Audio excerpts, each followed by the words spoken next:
Надлежноста и одговорноста за контролата на изградбата, функционалноста и заштитните механизми на модуларната болница биле на општина Тетово и директорот на клиничката болница, покажуваат податоците од тендерската документација која ја објави Дојче Веле. Во документите се опфатени сите фази од изградбата. Директорот на Тетовската болница Флорин Бесими фигурира како изведувач во локалниот надзор, како и во делот на локалниот инспекциски надзор. Во документите, пишува Дојче Веле, јасно се наведува дека во речиси сите фази од изградбата и контролата на објектите надлежни се локалните власти. Например, уште во подготвителната фаза се предвидува присуство на супервизорот општина Тетово.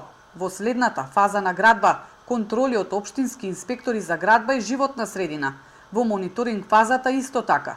Во последната оперативна фаза, која опфаќа план за регуларно одржување на инсталациите, вода, одводна мрежа, струја, грејење во болницата, подготовка на план за заштита од пожари и имплементација на заштитни мерки, подготовка на план за менаџирање на отпад и контрола на зарази, надлежни се представници на општина Тетово, директорот на болницата во Тетово и комунални инспектори. Овие три ставки од оперативната фаза требало да бидат платени од буџетот на Тетовската болница. Документите содржат и техничка спецификација на проектот за модуларните болници во кој се потврдува дека се барале ѕидови и кровови од еколошки пур панели, за кои повеќе експерти потврдија дека многу лесно горат и не нудат доволна заштита од пожар. Алфа побара став и одговори од раководството на болницата и општина Тетово, но не добивме. Не протекуваат ниту било какви детали или нови моменти за истрагата од обвинителството.